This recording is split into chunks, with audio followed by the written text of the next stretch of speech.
All right. All right, looks like we did have two people, but the other person just dropped off. So hopefully they will be able to log back on. Um, I will go ahead and introduce myself. My name is Hadiza Sa-Aadu. I am the small business and nonprofit specialist here at the Kansas City Public Library. And today we are going to talk about getting ready to start a nonprofit during today's time. This program is called So You Want to Start a Nonprofit Organization. I am going to go ahead and share my screen. Oh, it's already sharing. I'm going to go ahead and put this on full slide mode. That way we can go ahead and see this if my computer will cooperate. Excellent. Alrighty.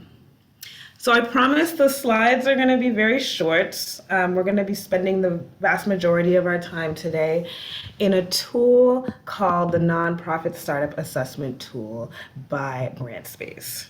But before we get there, just to orient our time, we are going to kick off with a brief introduction, and then we're going to get into a few questions to think about as you are getting ready to form a nonprofit. And then that will lead us directly into Grantspace's Nonprofit Startup Assessment Tool, which we will be spending the vast majority of our time in today. And then to wrap up, I will share a couple additional resources that you have access to through the Kansas City Public Library that will help you on the beginning of your nonprofit formation journey. All right. Before I actually get into it, Marilee, I hope I'm saying your name correctly. Feel free to interrupt with any questions or share any comments that you have. If you don't mind me putting you on the spot, since it is currently just us two, what brings you to today's program?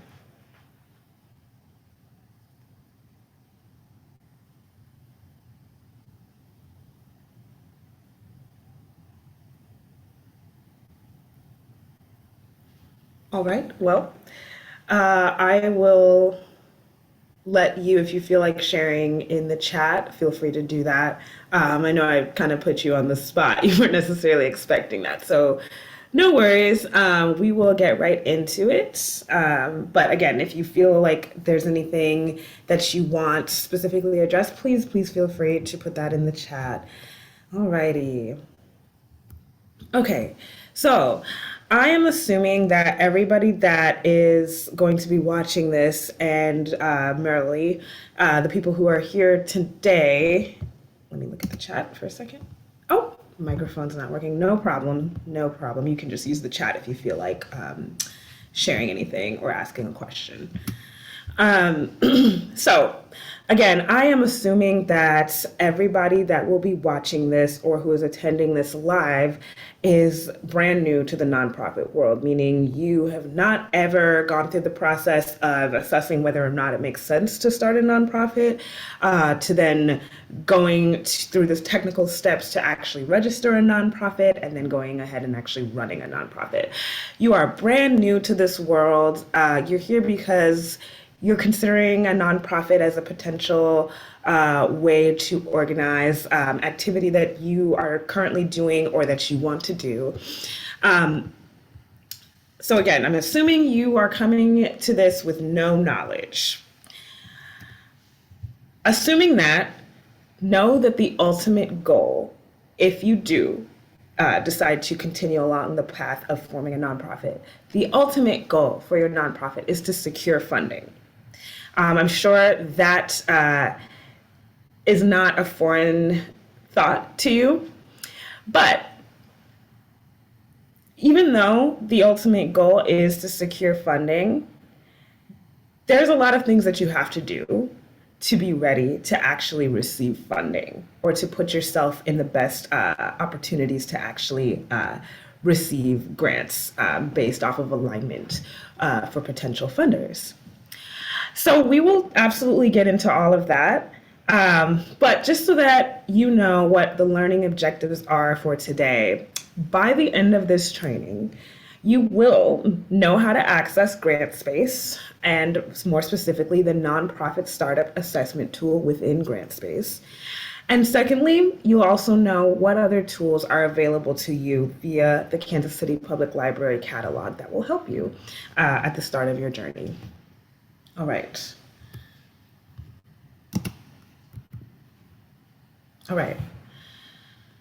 So, as you're getting started, perhaps you and a couple of colleagues of yours have spent the past couple of weeks meeting and talking about a specific problem within the community that you've identified that you feel would be best addressed by forming some kind of organization. But you're thinking, your hunch is telling you a nonprofit is probably the best route because this is a community-based issue. But we're not really sure what that means. I know I've heard from other people that it's a pretty convoluted process and it takes a while to get the 501c3 status. Or maybe you don't even know what a 501c3 status is. No matter.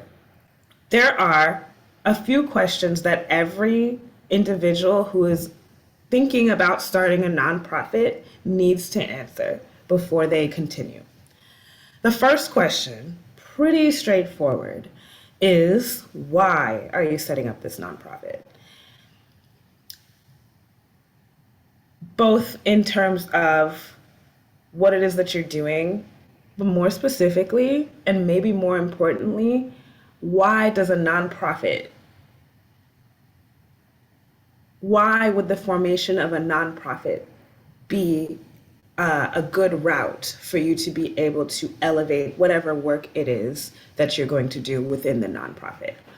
What specifically about the nonprofit structure is going to allow you to carry out what it is that you have intended to do through your nonprofit? So that's where you're going to, if you do not already have this knowledge, you're going to want to really understand what the structure of a nonprofit does for an organization and why electing for a nonprofit with a 501c3 tax exempt status actually makes sense for what you want to do. So it's not just what work are you doing, but why is it that the structure of a nonprofit makes sense? So you want to be able to answer that. Next, what is the purpose of the nonprofit?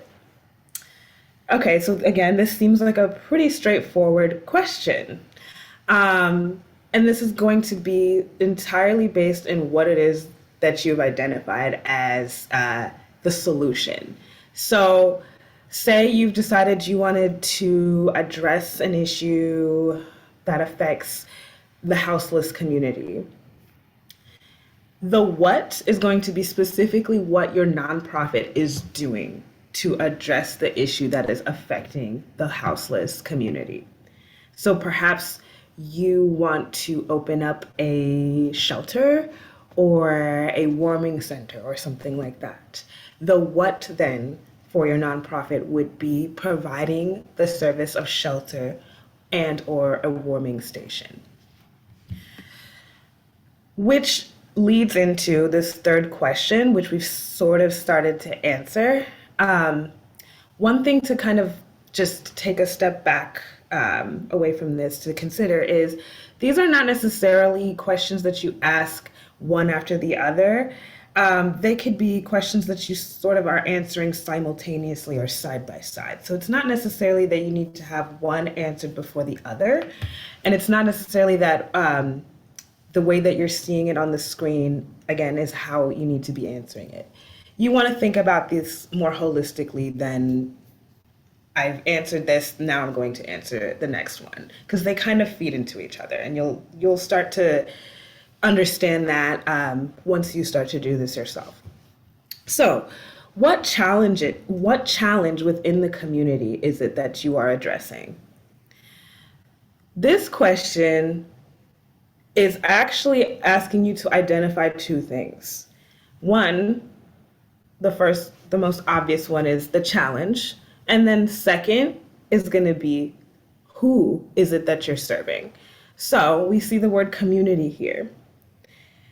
Community can be defined in so many different ways, but you want to know exactly who it is that you're serving as a nonprofit.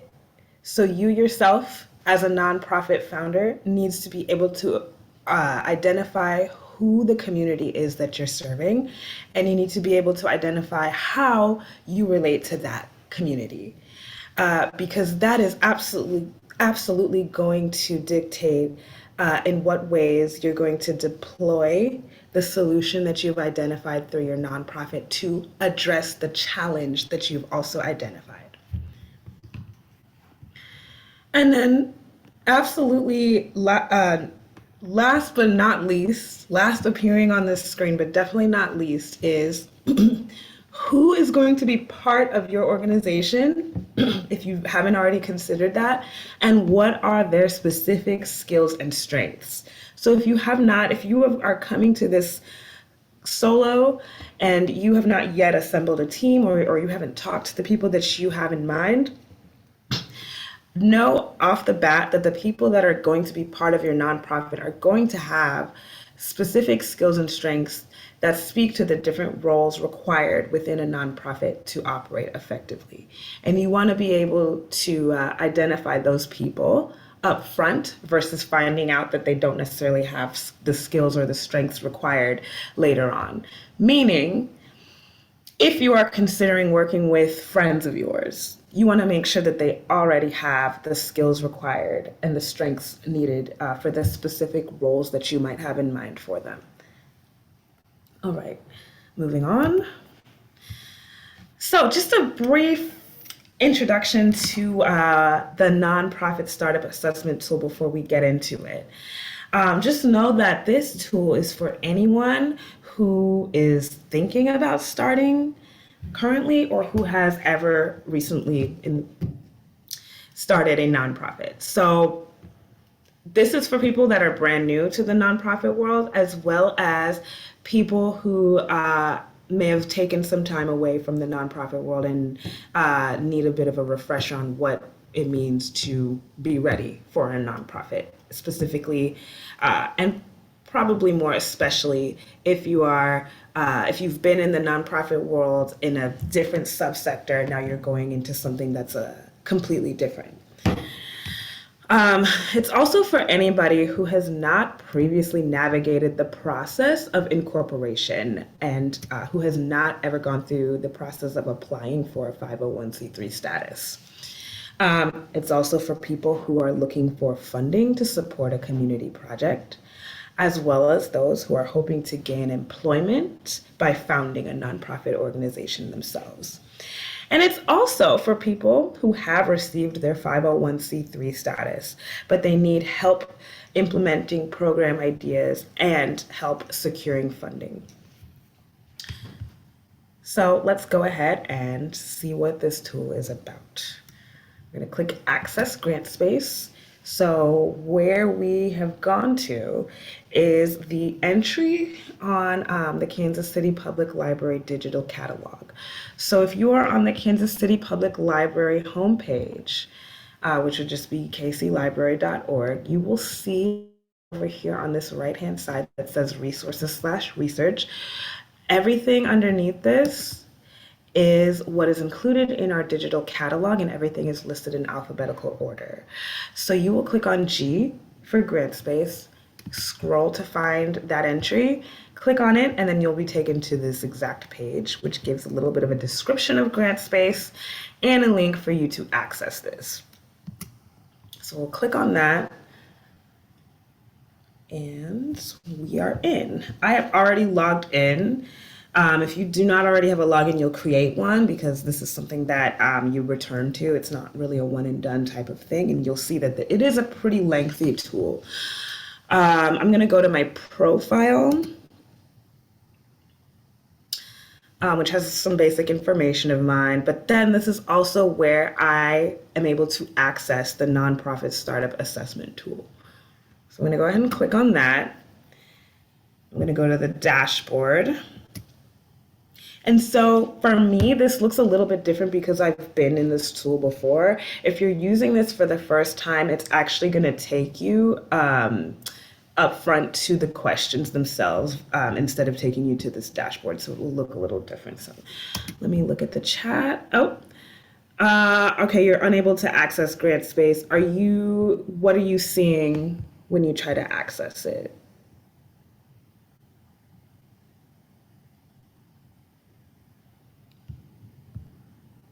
Is it asking you to put your library card information? Nothing. I click the words, but nothing moves. Are you talking about being in the library catalog or on this website? So,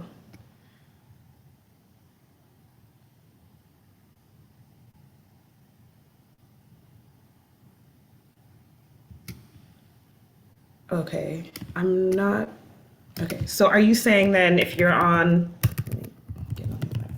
are you saying that you are not able to access Grantspace from the library page?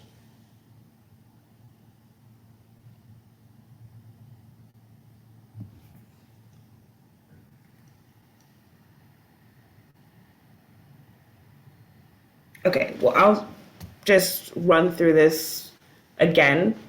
I'll just do it so that you know exactly how to get to Grantspace, but it should work. So I'm just going to type in kclibrary.org.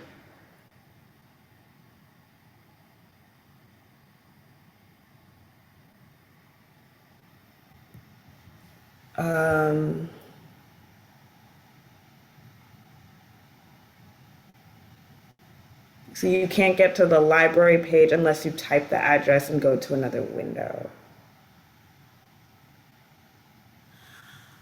I am not sure then what you're, okay.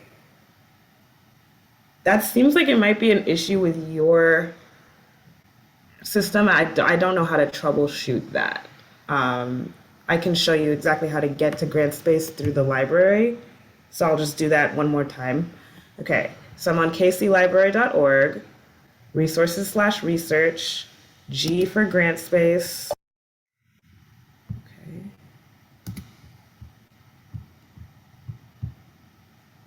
Scroll down, click on more info, and then I'm going to click access. Is that what you did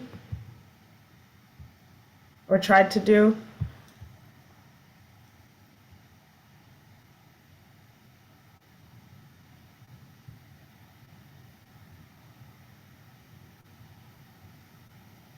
Okay.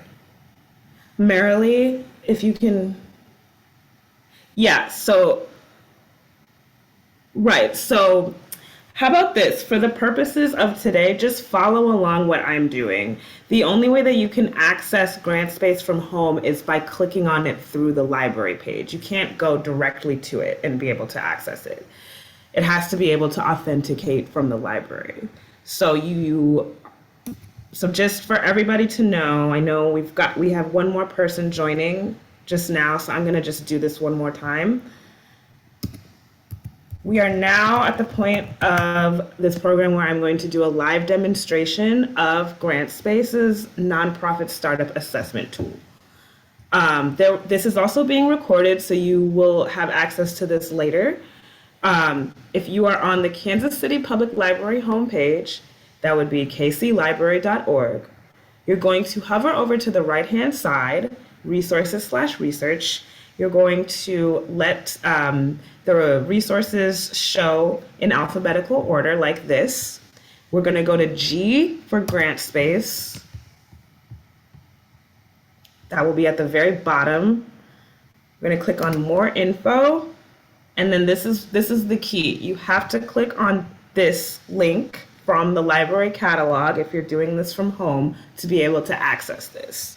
Because what will happen is after you click on this, if you're outside of the library, you will then be asked to put in your library card information. So before you even get to this page, if you're doing this from home, you will put in your library card information and then it will take you exactly to this page. All right. So I'm already logged in. you will create an account with Candid once you're in, and then you will go to your profile, and then you will click here on the nonprofit startup assessment. You're gonna go, well, if you start it for the first time, it will take you directly to the questions, but since I've done this a few times, it's gonna take me to where I left off. So I'm going to go to the assessment dashboard. And as you can see here, we've got, let's count, 10 sections to go through. So basically, we've got 75 total questions that are divided into 10 sections that are each going to cover a different aspect of your nonprofit.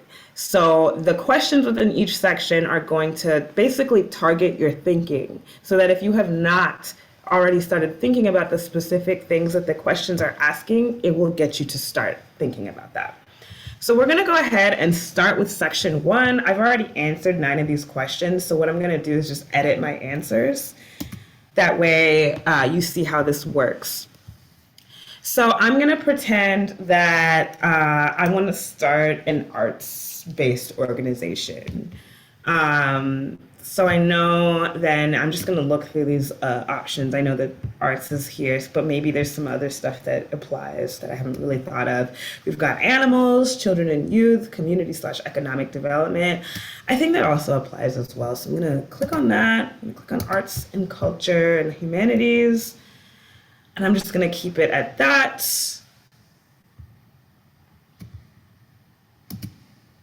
All right. And I'm coming to this without having done anything other than just have an idea for a nonprofit. So for this question, have you filed for nonprofit incorporation in your state? No, I have not started that process. And I'm also not really sure what that is. So I'm just going to say, I'm going to admit to this tool, no, I don't know what this really is. So I'm going to click on that. I'm going to keep that answer there. I'm not sure what that is. Okay. So if I have not filed for incorporation and I'm not sure what that is, it's very likely that I have also not applied for 501c3 status, which also means that I'm not sure what that is either. So I'm going to leave my answer to what I left it at last time, which is I'm not sure what that is. And if I'm not sure what that is and have not applied for it, it means I have not received 501c3 status from the IRS. And I haven't really thought of a name yet. So for this question, what is the name of the nonprofit organization that you're starting? And if I haven't thought of a name, please answer if you have decided on a name. Otherwise, answer none. So I have not decided on a name, so I'm just going to keep it at none. And this last question, are you the sole founder of this organization or are you working with a team of founders? So there's a couple of people that I have in mind to reach out to about this, but I haven't talked to them just yet. So it makes sense to say that I am currently the sole founder. Approximately how many people are part of your founding team? Well, if I'm the sole founder right now, I'm going to say 1. Okay. And then this last question, have you been engaged with Candid, formerly Foundation Center and GuideStar, prior to this survey? Check all that apply. This is the first time I've ever even known that there was a tool like this out here for someone like me. So I didn't know that there were any resources. So I'm just gonna say, I have not been engaged with Candid prior to this survey. Next. All right. Within the next 5 years, does your organization intend to employ at least 1 full-time paid staff member? Well, I mean, I know that I want to get paid by founding a nonprofit. So at the very least, I should get a salary. So if I'm working on this for 5 years, you'd think, right? So I'm going to say yes. And now we have completed section 1. So after you complete a section, you have the option of either continuing to the next section and just continuing to answer the questions, or taking a pause to assess how you answered the questions and what the tool says that you should really start thinking about. Since I'm coming into this with no prior knowledge, I want to really check my progress of learning as I go. So I'm going to view the insights and resources before I continue.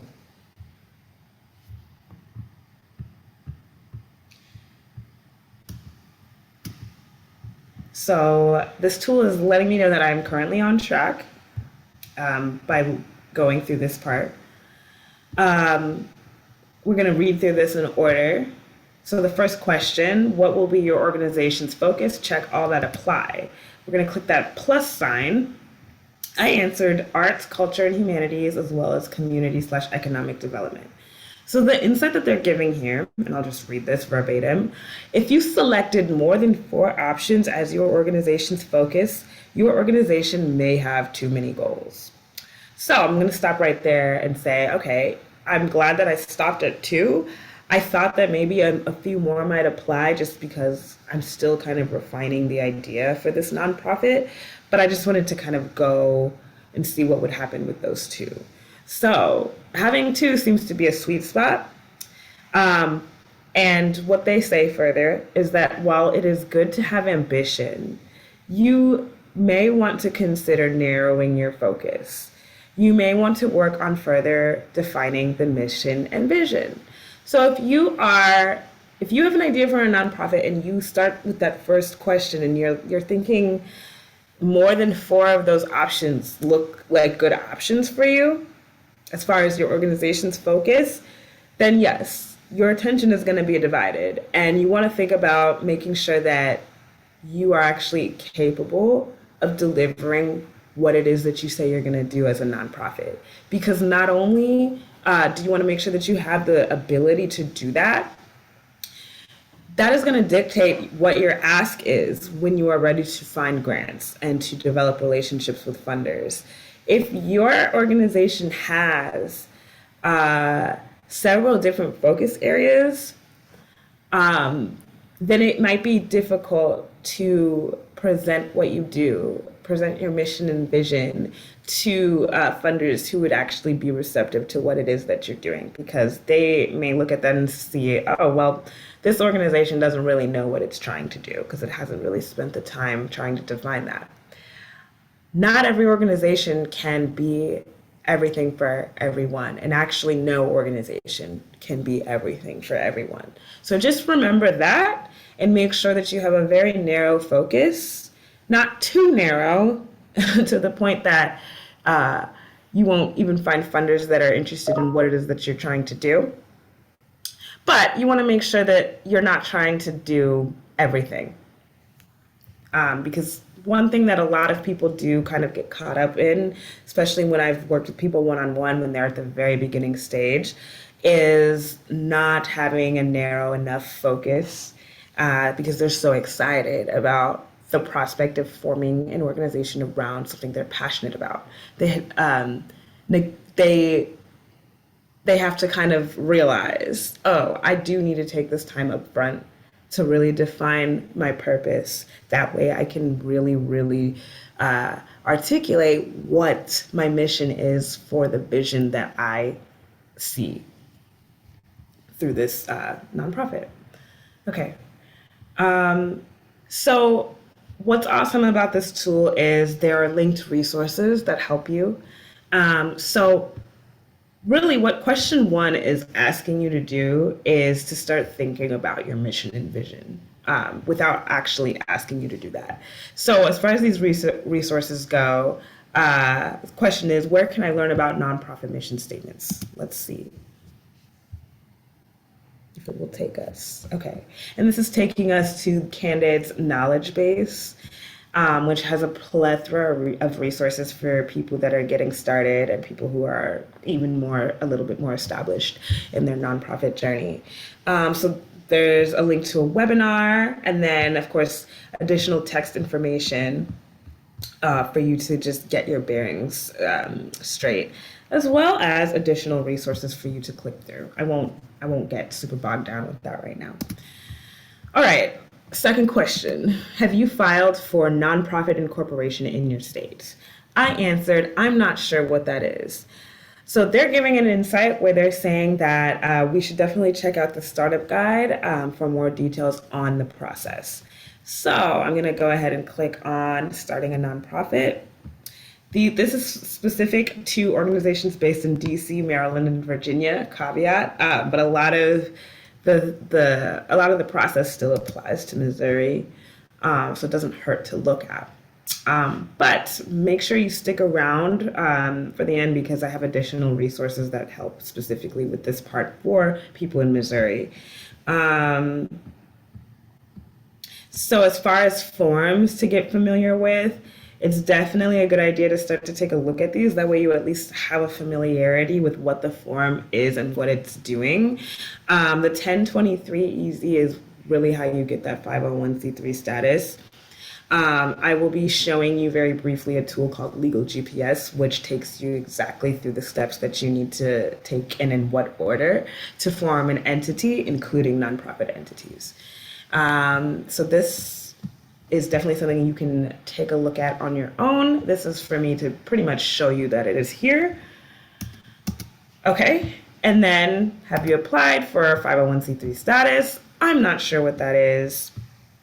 In the insight, they're letting us know that once you have incorporated, you can then open a bank account and begin your operations. But you will not be able to accept tax-deductible donations or apply for foundation grants without a 501c3 status. So you can form a nonprofit and begin operating as a nonprofit, but until you have that 501c3 status, you will not be ready to actually go ahead and apply for available grants that you see out there. So just because you are operating as a nonprofit does not mean that you are currently eligible for the vast majority of 501c3 focused grants, because the vast majority of funders are giving out grants to nonprofits with 501c3 status. That's a very important distinction to recognize. There are additional resources here, fiscal sponsorship. Because I selected arts, this insight is specific to the arts. So what they are identifying here is a large fiscal sponsor for arts-based organizations that I'll go ahead and take a look at some other time. And then they've also got resources for help with filling out the actual 501c3. All right. Oh, yes, absolutely, Emma.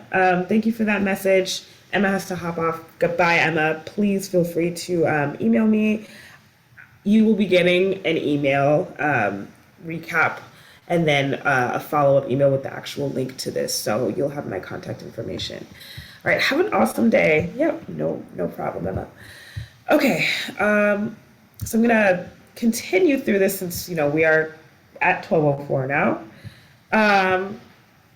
Have I received 501c3 status? No, I have not. So even after receiving a 501c3 status from the IRS requires continued reporting from the established nonprofit. So just because you've received your 501c3 status does not mean you're out of the woods as far as the communication goes with the IRS. So several resources for you to use after you get your 501c3 status. All right. What is the name of the nonprofit? I don't have a name yet. One thing to consider when I am ready to actually establish my name for my nonprofit is that my name has to be different from other businesses, not just other nonprofits, but other businesses within my state. So there's actually a few things within this.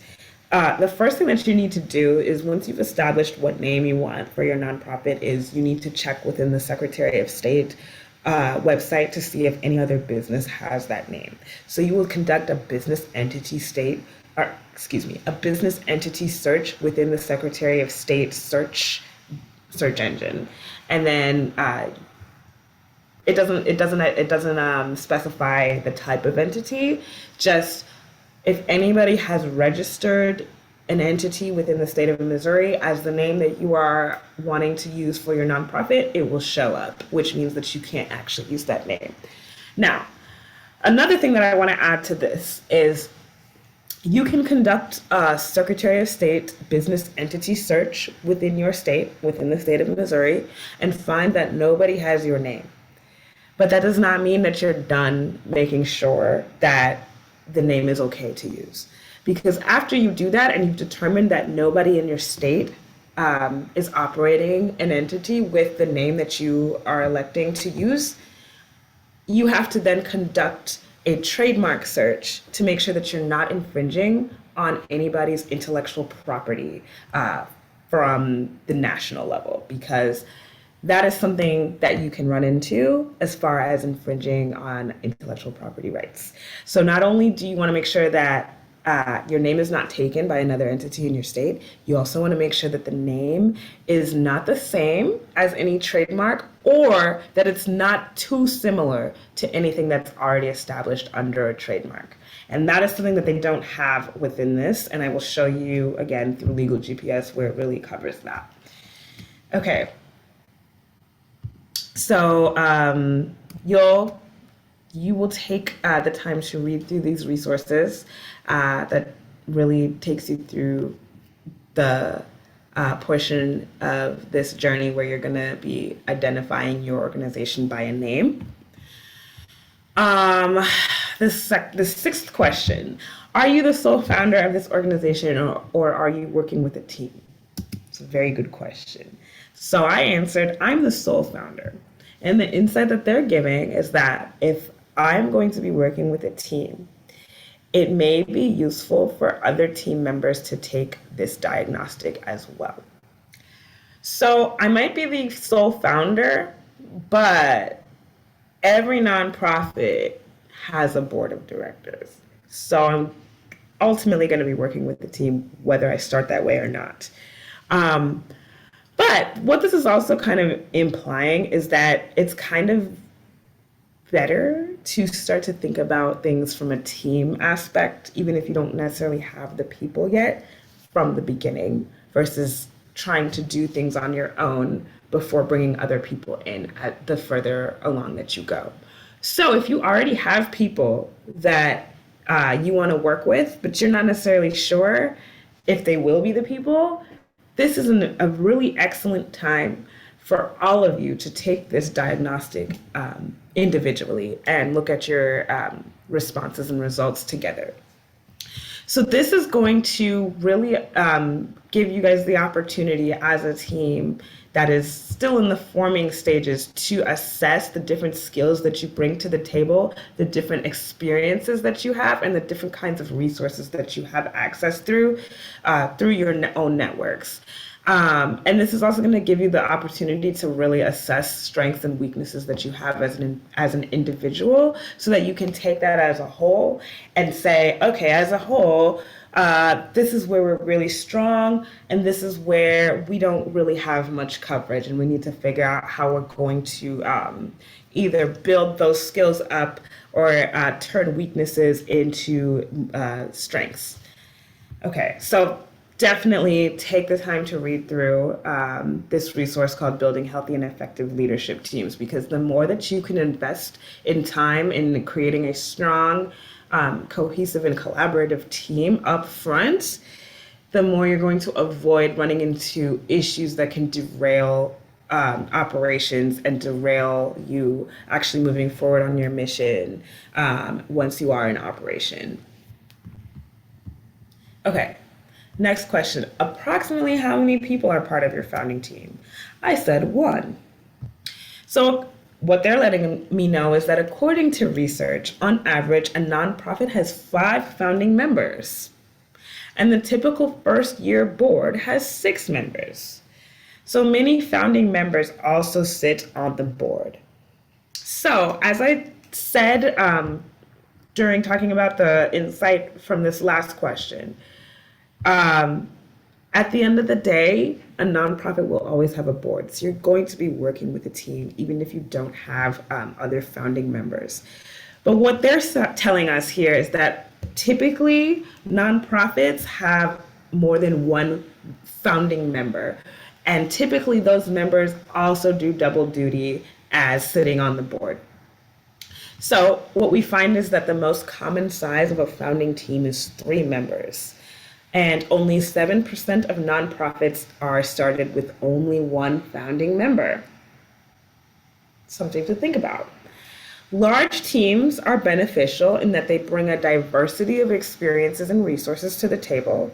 But there's also a caveat here, as you probably know just in life, the more cooks that are in the kitchen, the more complicated things can become, depending on your level of cohesiveness and how well you know each other. So just know that there's going to be a sweet spot. It's going to be slightly different for everyone, but the majority of nonprofits start with 3 founding members, and often they are doing double duty by sitting on the board as well. So you want to think about who is going to be the right fit, and how many people do you want to manage in terms of coordinating times to meet. Are these people that are generally looking to find consensus? And how do the members manage conflict, which will be inevitable?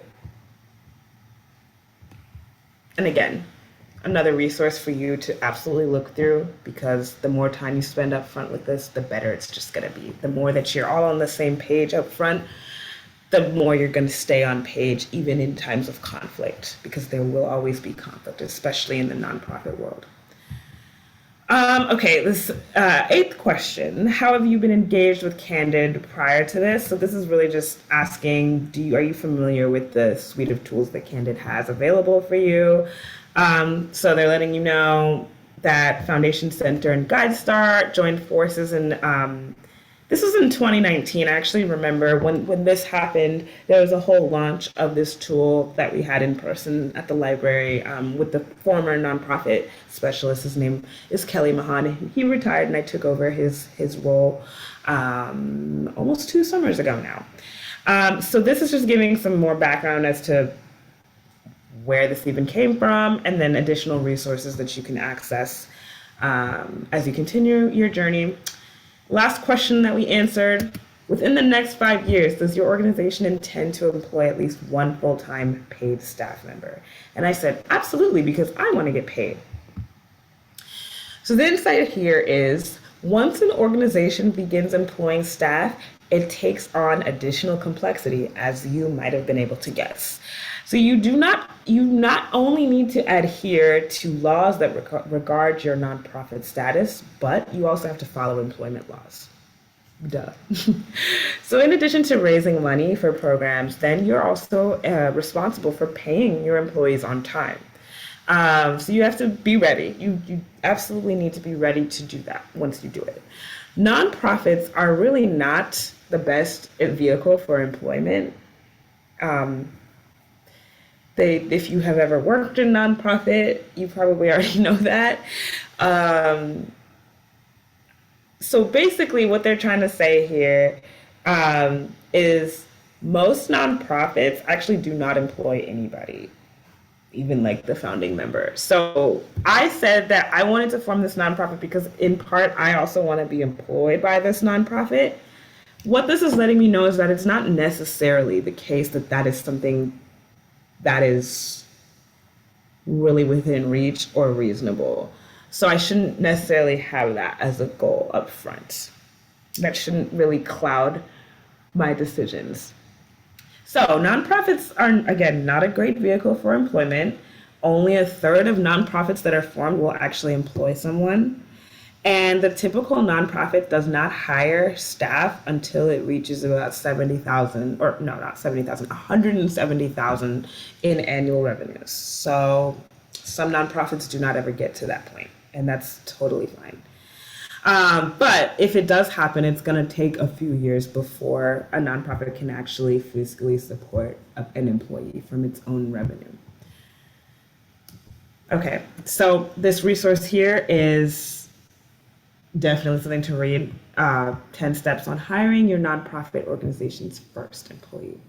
So when you're there, that's something to definitely read.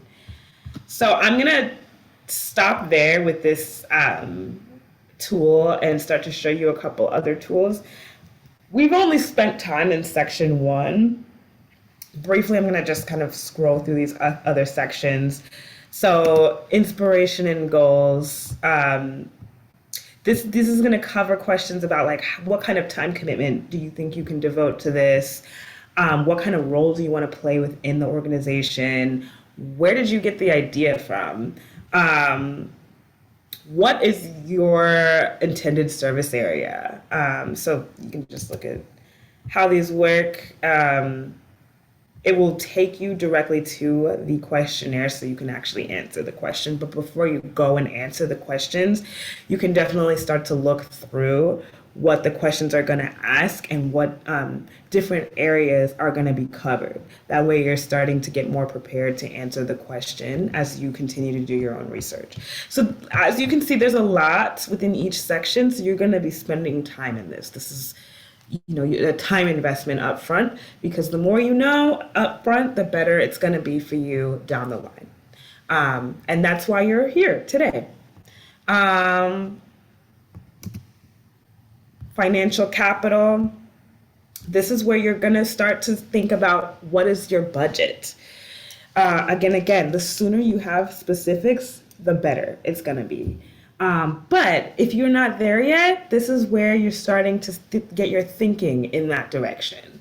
And so you can start to see how this tool is useful for helping people who do not have any orientation within the nonprofit world, who, if they hadn't seen this tool, would not have necessarily thought about, oh, what are my startup costs? Oh, maybe I should put a budget together before I spend a lot of time on finding a potential donor, because you just don't know.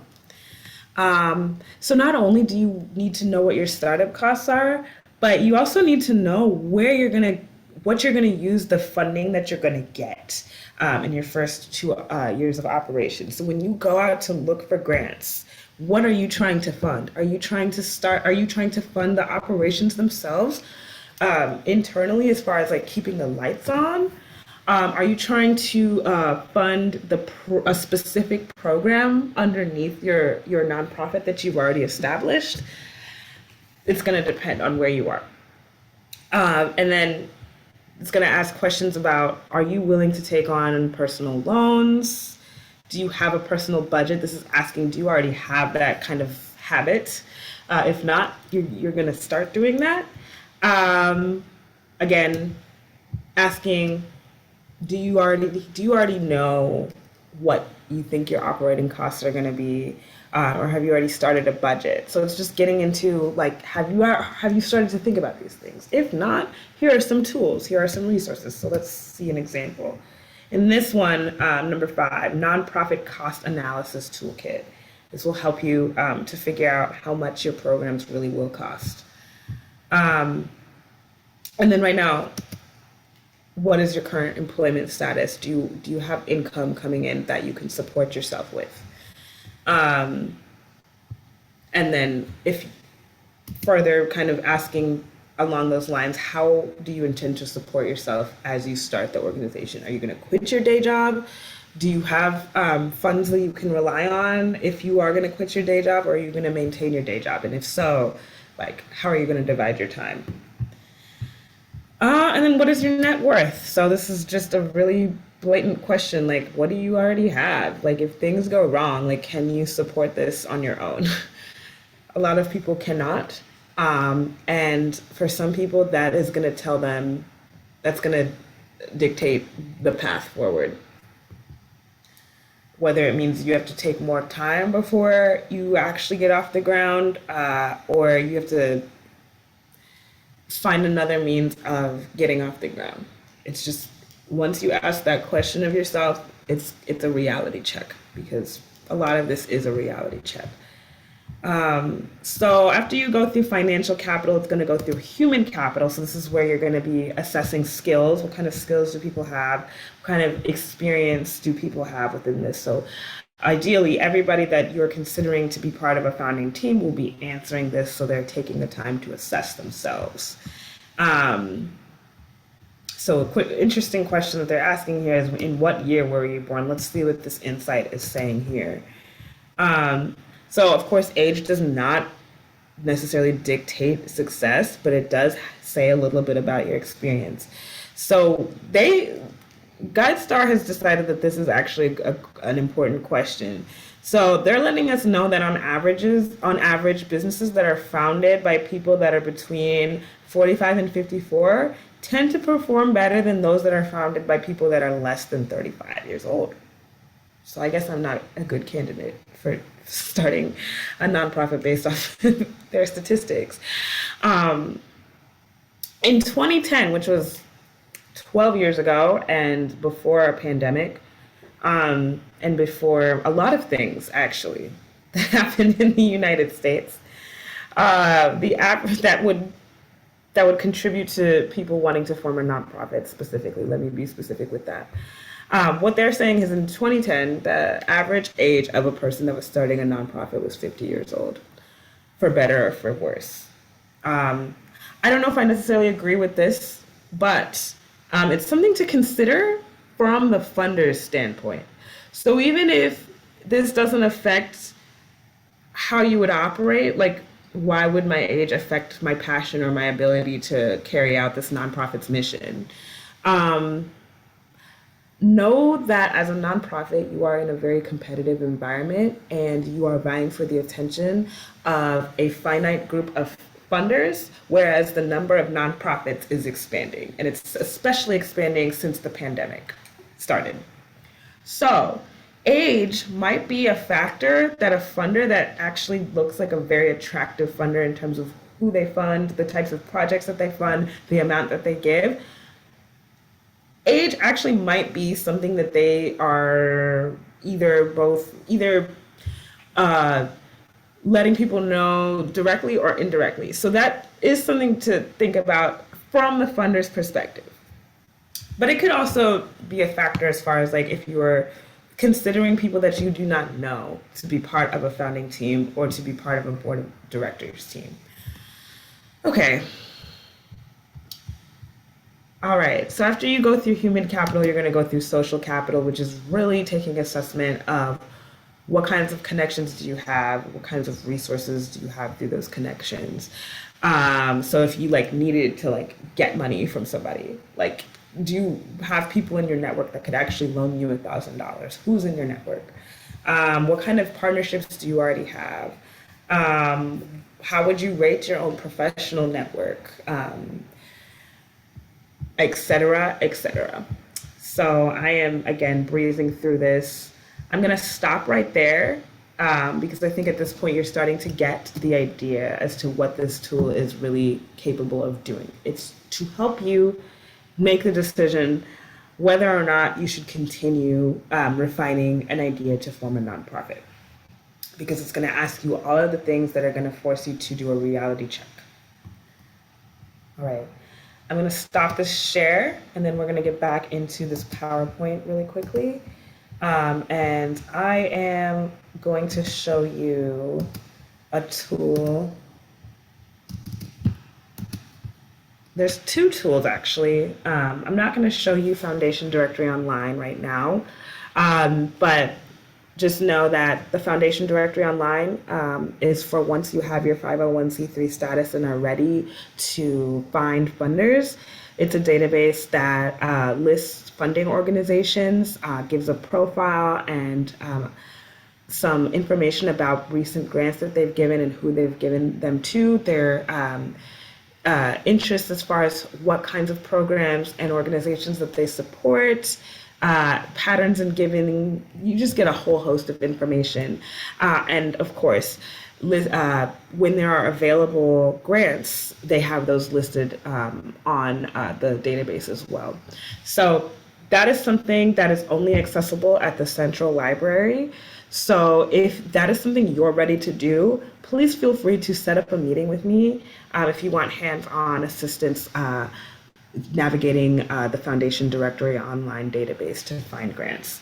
But I'm assuming that most of you are not there yet. So say you go through the nonprofit startup assessment tool with yourself and the people that you are hoping that will be part of your team, and you want to continue the process and you're starting to really get your ducks in a row, but now you need more specific information on the process of incorporating and actually getting that 501c3 status. And you're not, maybe you're seeing that the nonprofit startup assessment tool, it's got really good information, but you're still not quite sure what you need to do and in what order to get your incorporation and then your 501c3. LegalGPS is going to help you. So let me make sure that we are actually looking at the right screen here. So I'm going to stop that share. And now we're at LegalGPS. So similar to how you access Grantspace, you're going to access LegalGPS through our digital catalog. You have to go through the digital catalog to be able to access this from home. So you're going to go to resources/research. You're going to go to L this time. And then you're going to click on the LegalGPS entry for more info. So we'll go. And then you're going to click on access. And then if you're at home, before you even get to this screen, it will ask you to put in your library card information. And then you will register an account with your email address. I'm already registered, so I will just sign in. And briefly, very, very, very briefly, I'm going to reset my dashboard. That way we're starting at the very beginning. LegalGPS acts similar to the nonprofit assessment tool in that it asks you a series of questions and gives you some insight. So instead of them calling it insight, they call it results. So there are 3 levels that you go through that get more complex as far as like what the questions are asking. So level 1 assumes that you have no idea what kind of entity you want to start. So LegalGPS is for both for-profit and nonprofit people. So you already know that you want to start a nonprofit. So oops, we're not there at level 2.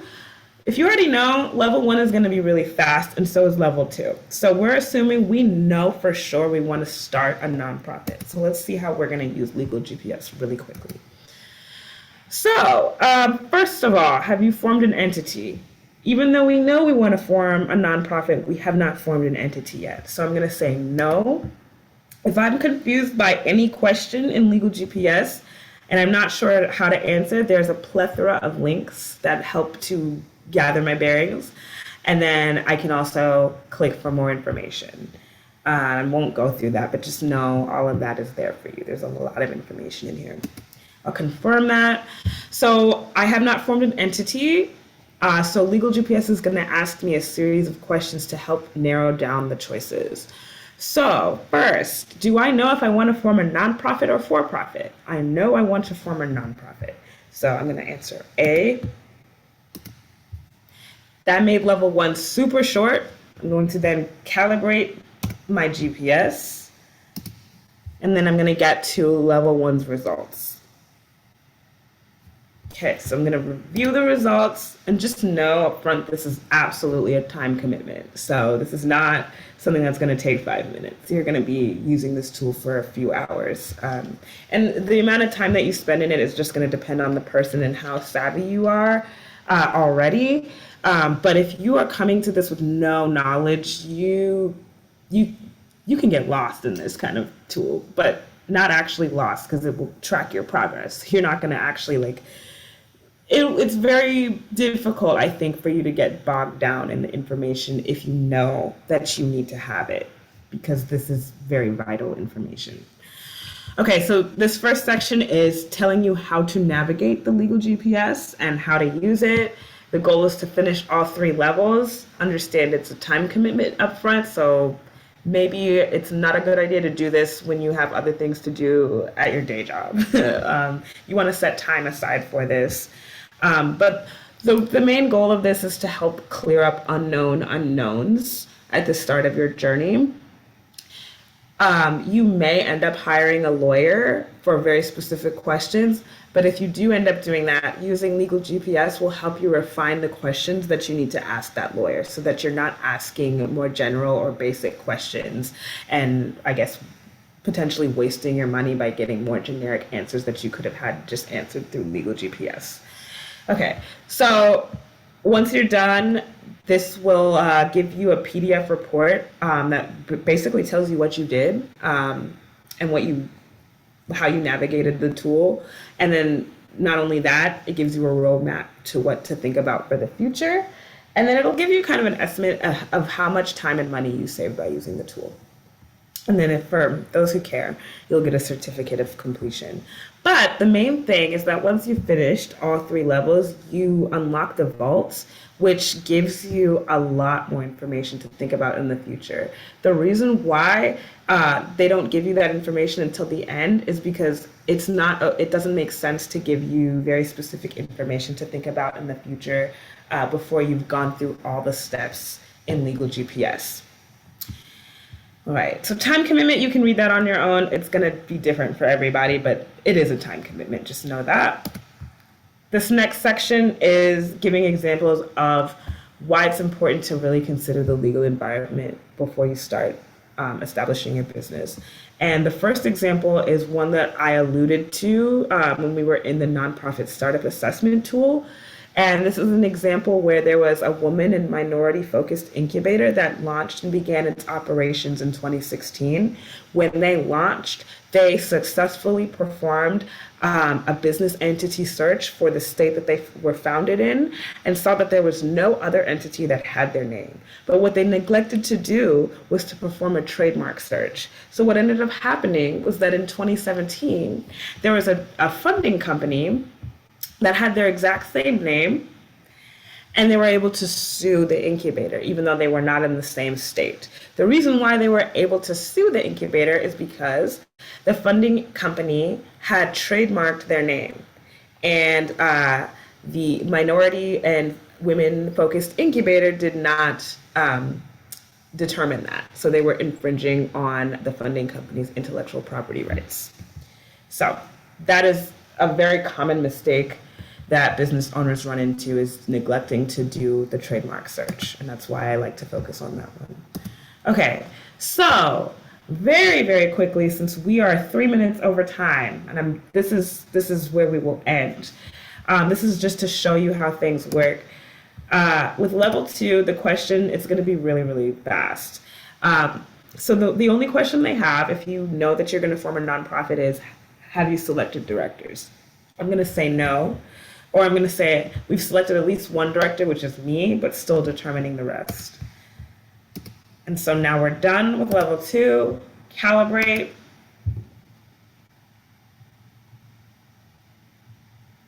All right, view results.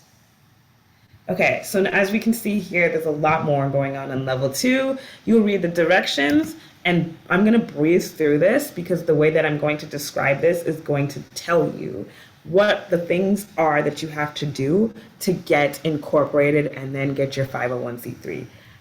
Understand that each step will take time, and there's a lot of resources that you need within each, and those resources are available within the tool. You do not need to exit Legal GPS to find any downloads or anything that you need to help make a decision. So the first thing that you're going to do is choose the best state. And you are going to use this take action section to help you decide which state is the best state to form your nonprofit. So understand that within each take action section, you're going to have a lot more information. As you can see, I just scrolled through it. You're going to read through this on your own, and you're even going to watch this video. There's a lot of resources within this that are giving you the scenarios as to why you would incorporate in your home state versus incorporating in a foreign state. And there's a cheat sheet to help you make that decision, as well as state links for exempt organizations. And you'll understand why that's there after you read all that. All right, so after you have done that, after you've made sure that you've determined the best state to incorporate, then you're going to choose a name. And this is where you're going to do that business entity search. And And this is where you're going to maybe decide whether or not you're going to do a doing business as. And this is where you're going to learn how to prepare a doing business as or a fictitious name. So after you've chosen a name, then you will absolutely not neglect to perform a trademark search to make sure that you really can use that name. So once you've chosen the name, you definitely have to make sure you're not infringing on a registered trademark. And so this is where you will perform a trademark search, and it will show you exactly how to do that. There's several resources to use to help you both do the search, but then also determine, come up with a name that is distinctive and will likely not infringe on anybody else's intellectual property rights. So much to read through. Again, I'm really breezing through this just to illustrate that there's a lot of information that you want to take your time with. Just also know that LegalGPS was created by an attorney, so that's why. So then after you do that, you're going to determine your initial incorporator and registered agent. You're going to click on these for definitions. And after you've done that, then you're going to determine your directors and officers. And this here, we can see how LegalGPS lines up with the nonprofit assessment tool. They're also saying that although states will vary on requirements, typically the minimum number that's required is 3, which kind of stacks up to what the nonprofit startup assessment tool was saying, which is that majority of nonprofits have 3 members that sometimes act as directors as well. So director qualifications, nonprofit startup assessment tool gets way in the weeds with those. This here is more high level. You should probably think about things that you want to make sure that your directors are actually qualified for what they're doing. State requirements are typically, they only care about the age. That's probably why the startup assessment tool talks a little bit about age. But one thing that's important that the startup assessment tool didn't really cover, or at least I didn't see it, is conflicts of interest are important to avoid, especially in a nonprofit context, because you want to make sure that even if a member or director is aligned and has the skill set to do what they need to do for the nonprofit, you need to make sure that they don't stand to benefit by potentially doing double duty. So there's an example that they give there. And then they talk about compensation. All right, so after you've determined your directors and officers, then you'll prepare and file the articles of incorporation, which the articles of incorporation are what actually gives your document or your nonprofit life. The take action section tells you exactly how to file, and then it gives the layman's definition of each article. So if you have the template, this is telling you what each section is actually asking you to do. And it gives language that you can use as well through the downloads. Okay? And then after you've done that, then you're going to determine if you're going to be a member-based nonprofit. And here, they're going to give you the proper definition of what a member is. And you're going to read about that more in the take action section. Again, a lot of information there. So after you've determined that, then you're ready to prepare your bylaws, which means you have everything established to be codified so that you know how your nonprofit will operate. Bylaws. So in this section, you want to make sure you have a solid team because your bylaws are going to tell you exactly how you guys are going to operate. There's no specific language required by federal tax law, but they do require that you have them typically. So they have a template that you can use, so you don't have to you don't have to reinvent the wheel. Once you've done that, then you're ready to get an EIN. And so even if you do not plan on employing people, you still need an EIN because this is how the IRS is going to identify your organization. Once you've done that, then you're ready to file your Form 1023 or 1023 Easy. This is the form that you file to receive your 501c3 status from the IRS. So what you're going to do at this point is determine which form. Is it going to be the more abbreviated form, the 1023 EZ, or is it going to be the longer version, which is just the form 1023? And that take action section is going to help you determine that. So I'm going to go ahead and stop right there since we are about 10 minutes over time. I want to go ahead and thank you once again for joining me today. If you joined me live, thank you. If you are joining later, watching this recording, I hope that you take something from this that will help you as you are getting more and more established in your journey founding a nonprofit. And if you need any help, please feel free to reach out to me. I will, let me just go ahead and drop my email in the chat if I can.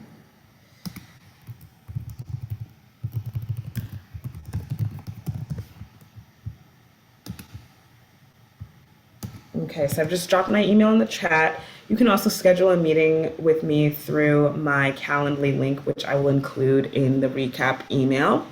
And there will be a recording of this available for those who could not make it live, which will be sent out to everybody that registered for this. All right, I'm going to go ahead and end our time today, and I hope that you guys have a great rest of your day. Stay warm. And again, feel free to reach out to me for any hands-on help, whether it be through a phone call or through a Zoom meeting. All right.